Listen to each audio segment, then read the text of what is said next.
Are you ready to spend a ton of money on buying a house?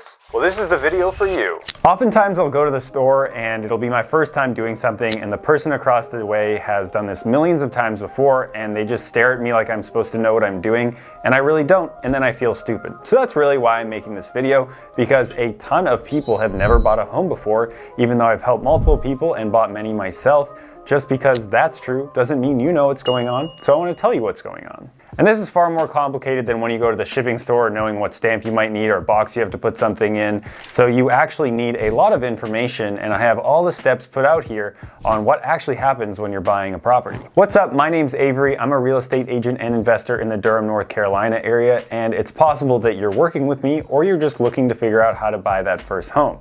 And I'm going to go through all the steps A through Z on what actually happens, what you're expected to do, what I'm expected to do as an agent, and all the other things that happen in between. Let's hop right into step one, and that first step is understanding all of the costs. There are a decent amount of costs when it comes to buying a property. Now, there are some loan programs where you can put 0% down, but most likely there's going to be some amount of money that you're going to have to pay.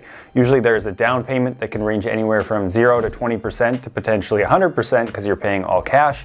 There's going to be some closing costs. You have to pay title fees, attorneys, potentially loan origination, and a few other fees associated with actually buying that property. Plus, most likely, you're going to want some money saved over in case there's an issue or a need of repair on that home, or you want to do some type of renovation. All that is to say that buying a home is not just the down payment. There are a good amount of costs associated, and even though a lot of those costs are a solid investment if you own that property for a long time, it's just something to be aware of. It's not just the down payment. Step number two, and people might feel like this is out of order, but I think it's a really important piece of the puzzle, is finding an agent. I think once you find an agent, a lot of these other things fall into place. You have to do a lot less work because that solid agent can pair you up with those people who can help you get this transaction over the line. Now, it's extremely easy to become a real estate agent. Even I became a real estate agent, so you know that has to be true. So the barrier to entry is not that high, meaning there are a lot of not that fantastic agents. Don't get me wrong, there's a ton of really great ones, but a lot of the times many people just get their real estate license because they think they're going to get super rich and do basically nothing other than open a door for you. Those are probably not the people that you want to work with. Really, you just want to work with a real estate agent who makes you feel heard and understands what you're looking for, as well as guides you through the entire process. Another thing that's important if you're looking to invest yourself, I would definitely recommend working with a real estate agent who also invests so they can kind of understand what's going on, and a real estate agent who just has a lot of contacts in the industry. So someone who could help you find a plumber, electrician, title people, attorney, all that good stuff, again, so they can just help you along the way with the transaction so you don't have to do that stuff yourself, because that's what they're there for. Number three would be getting that pre-approval. And getting a pre-approval stems from you working with a bank, a mortgage broker, or a lender who can help you actually get that loan. So when you go work with a mortgage lender, they're going to ask for your entire financial life. It's going to be a lot of stuff. You're going to have to give it over to them if you actually do want to buy a house. And that's actually a really good thing, because pre-2008, lenders did not need that much information, but now they need a lot more information, and lending standards are a lot tighter, so hopefully that doesn't repeat itself again like it did in 2008 with the massive housing crash, because so many people got loans who probably should not have. So pre-approval is a pretty simple thing. You're just going to give all your finances to a lender, and then they're going to tell you how much home you're allowed to buy. So they might tell you you're allowed to buy a $500,000 home or have a $500,000 loan, and then you know that that's the amount of property that you can look for. Now, just because you're given a pre-approval for a certain amount does not necessarily mean you have to buy all the way up to that amount. Make sure that when you are purchasing a property and you have a mortgage, that you're able to comfortably afford that, even if things go a little bit south, because you don't want to have to sell the property when you don't want to. You want to be able to hold on to this for a while and make it actually a good, worthwhile investment. And when you're talking to this lender and you get that pre-approval, it'll last you about 90 days, and you potentially will get some type of quoted interest rate. Now, it can change depending on when your actual offer is accepted. They could also talk to you a little bit about points, which essentially means you could pay the loan down in order to receive a lower interest rate. So maybe you pay a few $1,000s and you get a 6% interest rate instead of a 6.5% interest rate. So maybe the math makes sense there depending on how long you're going to stay in the property. Some lenders are going to have higher origination fees. Other lenders will just try to quote you on a really low rate and not be able to give you that. So definitely make sure that you shop around, because a good real estate agent should give you a few options for you to talk to see who would make sense for you to work with as a lender. And the most important thing, after you have a pre-approval and you are shopping to buy a property, do not do anything else with your life financially. Don't open any credit cards, any new bank statements, anything like that. Don't buy a car, don't finance anything, because the underwriters who work for banks that originate loans, in my opinion, are not the savviest of people and don't always understand why you were doing something else or why you've gotten another credit card, and it just freaks them out. And just don't do it, because it will make it much more difficult for you to actually get that loan and close on your property. So the second you start looking for that property and have those 90 days, just don't do anything else financially other than give exactly what that lender wants from you. Number 4 would be different loan types. So there's a lot of different loan types when you actually purchase a property. Maybe you get an FHA loan, 3.5% down. Maybe you're getting a conventional, which on a single family could be as low as 3%. Maybe you have a VA loan, which is 0% or USDA. Maybe you're doing all cash. But this is something that the lender will help you with, and then the real estate agent can also give you some information about what other loan types are out there, if they know what they're doing. Here you might also learn about things like a 15-year versus 30-year mortgage and how much money you actually want to be paying every single month, or how fast you might want to pay off your mortgage. There's also adjustable rate mortgages and fixed rate mortgages. I really feel like you can't go wrong with fixed rate debt, because then your mortgage payment will stay stagnant, other than your taxes and insurance can go up over time, and that way you don't have a ton of increases over your life. With an adjustable mortgage, it can theoretically change with the market. So if you have a really low interest rate and that's the only reason you could afford the home, and then the interest rate goes way up and maybe you can't afford that home at that time, then you can get kind of screwed. Number 5 would be determining your criteria and your location. So do you know which type of bedroom and bathroom count that you want? You know what type of property you want, if you want to be single level, are you looking for a duplex because you want a house hack, or are you looking for a variety of different things? Really just figure out your criteria, what areas you want to be in, and then also what really gets you there is that pre-approval, because you know how much property that you can afford, and you no longer have to scroll through Zillow to see those $2 million homes that there's no chance you could have afforded and be sad when they go off market. Or maybe you do have a $2 million pre-approval, and that's also fantastic too. Number 6 would be to set up search. So a lot of you have probably been on Zillow or Realtor.com or Redfin, and maybe you set up search through those property websites that you can see a lot of the information that most real estate agents can access. But also a good real estate agent can set you up on a search where maybe you're looking for 4-bedroom properties in a specific location, so they can set you up on alerts and have your own little type of Zillow essentially that you share with them, and anytime a new 4-bedroom pops up on the MLS, it will go straight to your inbox and you can have those alerts just so you're ready, depending on what type of market we're in. It depends on the type of property that comes up in today's market, but it could go really quickly or it could go really slowly. Like it was back in 2021, things went pretty much immediately. There are a lot of properties like that that still exist today, but some properties take a lot longer. But really, when you're interested in something, make sure that you get on it and respond to those text messages if your realtor reaches out to you with a good opportunity, because you're expecting them to do the same as well. Step number 7 is actually go out and look at those properties, which is probably the most fun part in my opinion. I absolutely love looking at houses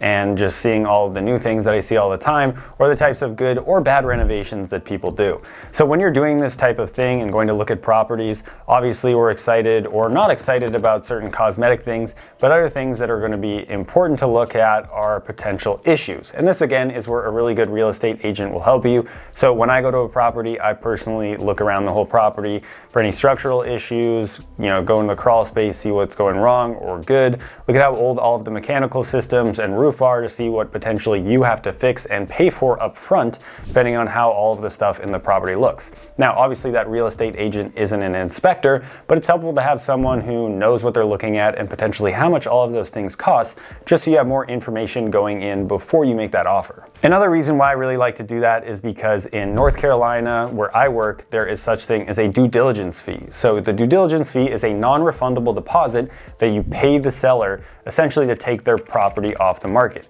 So if I put a $5,000 due diligence fee down, which is outside of the earnest money, then I'm going to automatically give that seller $5,000 and I cannot get that money back whatsoever. It does go towards your purchase price, so it's not like you're losing it, but as soon as that contract is signed, that due diligence goes to the seller. You can back out, but you couldn't get that money back. Number 8, when you like a property, you can start making offers. And there are a few components to make your offer more and more competitive depending on the type of property that you have, or if it's something that's been sitting, you can potentially offer a lot less money. And again, a real estate agent would help you in this part of the process to see what you're looking for, or what could make it better for you, or what could make it more enticing for the seller. So obviously there's going to be things like the purchase price, the due diligence that I just talked about, the earnest money deposit, But you could also ask for credit. So maybe you see that the roof needs repairs, so you ask for a $10,000 credit to fix that roof by the time that you close. Or maybe you ask the seller to actually repair that roof, which personally I don't love because maybe they do some bad work. I would personally rather have the money rather than asking someone to do it.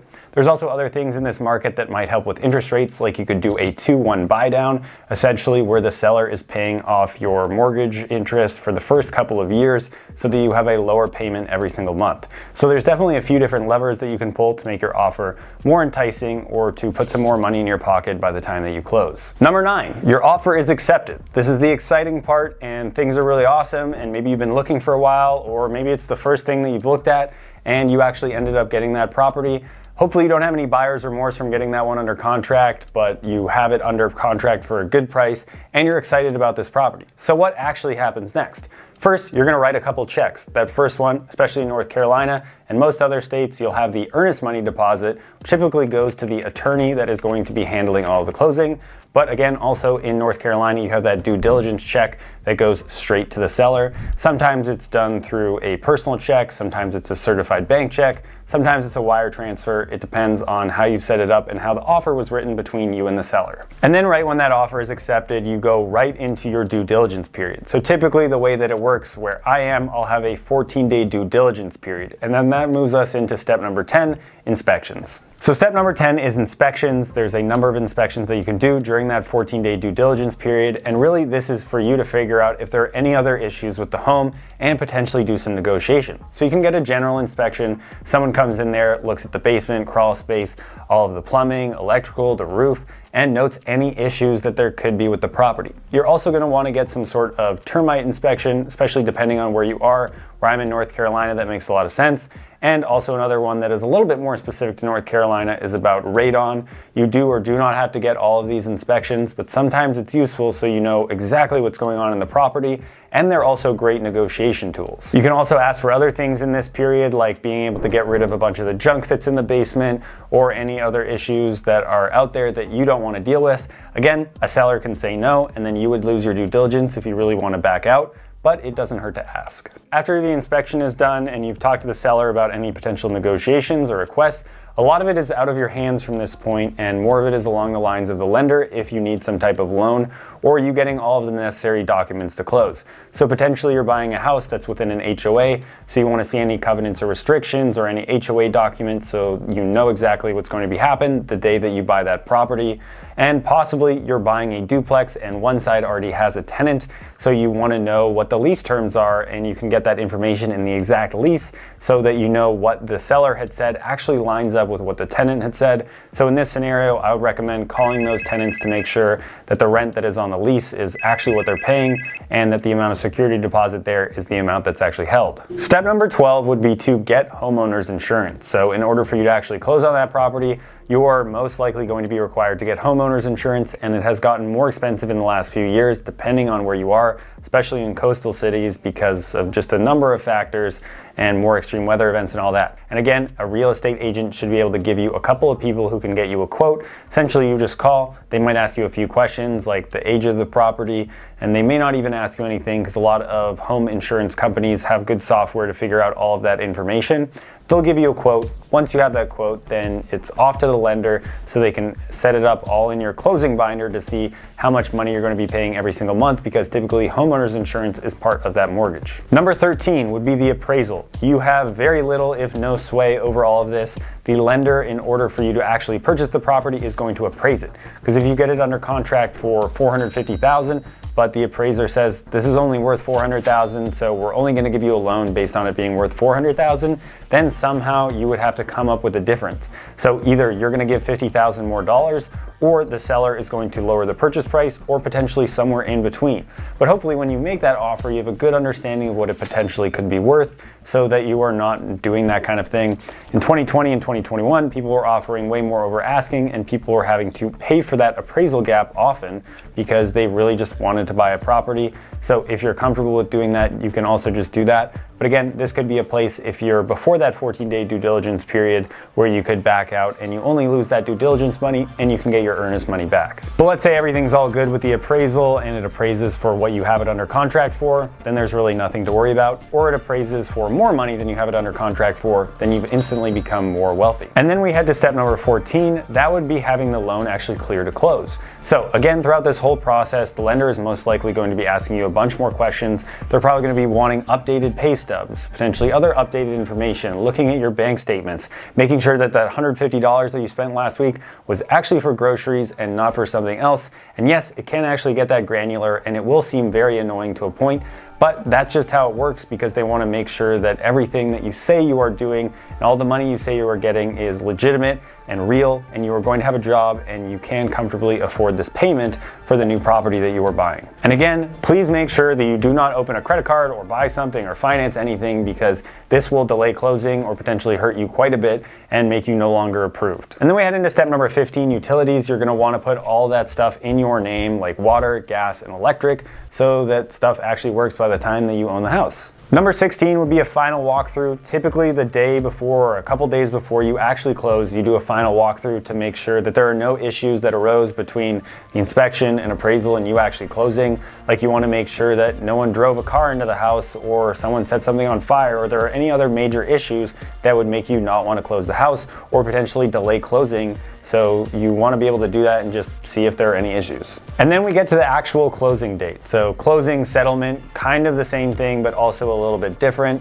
So you're going to actually get to that closing table and you need to make sure that you either have that certified bank check or whatever type of funds that the attorney makes sure that you have. Potentially you wire in your money, and you may need to do that the day before because it could possibly take a day. So you need to be ready to give the remainder of those funds in order to close, because your lender a few days before closing is going to give you a final loan estimate closing document statement that will show the exact dollar amount that you have to give at closing. And that will again include things like title fees, origination, all of those other fees, down payment and whatnot, for you to actually be able to take the keys to the property. And when you're at that closing table, you're gonna sign a million things that say a whole lot of stuff. I remember when I bought my first property, I had to sign something that said, just in case my property ever became beachfront, I'd have to get updated insurance. I was about 4 miles inland from the coast, and at the time it sounded crazy, but as time goes on, I can see that it's possible. And after you sign all of those things, the attorney will take all that information and go record the deed. And recording the deed usually does not happen instantaneously. It will take a little bit of time, usually a few hours. Some attorneys will allow you to take the keys and head over to the property, or just take the keys and say, wait until you get my phone call before you go in the property, because you won't own it until the deed actually records, which sometimes is annoying. I've had to sit places before at a closing attorney's office for a few hours until they actually will give me the keys, because I didn't really have time or anywhere to go home. So I just had to sit there, and it's kind of annoying, but I see why it makes sense. And then lastly, you get the keys and you go ahead and unlock the front door and do your thing and get started, potentially start those renovations, potentially start bringing in furniture because you bought a move-in ready home, or doing whatever it is that you plan on doing. And hopefully at this point, your agent is still helping you along the way. And if you need any more contacts, they can send you those as well. Really, that's it. It's as simple as that. If you can call a 17-step process simple, and there's probably a few things that I miss, and there always seems to be something new in a transaction that I always learn, but that generally is the basis. You're going to take a decent amount of time, spend a decent amount of money, and probably learn a little bit about houses along the way. So if you guys enjoyed that video, definitely make sure you scroll down and make that thumbs up button blue, or hit the subscribe if you want to learn more about real estate or investing in real estate. And if you're working with me, I'm really excited to work with you. So thanks again for watching, and more wealth is coming your way.